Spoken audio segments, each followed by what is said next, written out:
Il existe de nombreuses façons de sauver des vies, allant des gestes simples de premier secours à des actions plus complexes nécessitant une formation.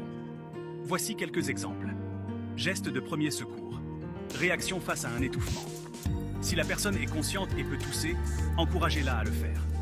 Si elle ne peut plus parler, ni tousser, ni respirer, pratiquez la manœuvre de Heimlich, compressions abdominales, en vous plaçant derrière la victime et en exerçant des pressions brusques vers le haut de l'abdomen.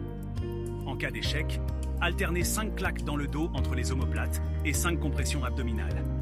Si la personne perd connaissance, appelez les secours et commencez la réanimation cardio-pulmonaire.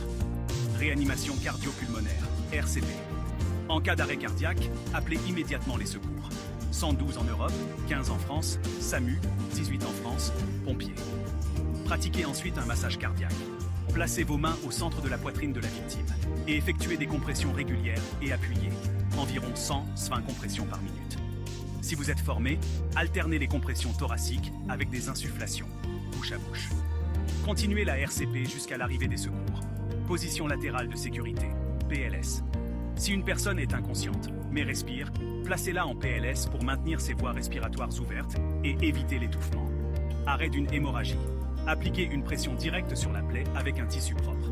Si l'hémorragie est importante, comprimez l'artère en amont de la blessure. Allongez la victime et appelez les secours. Autres actions qui peuvent sauver des vies.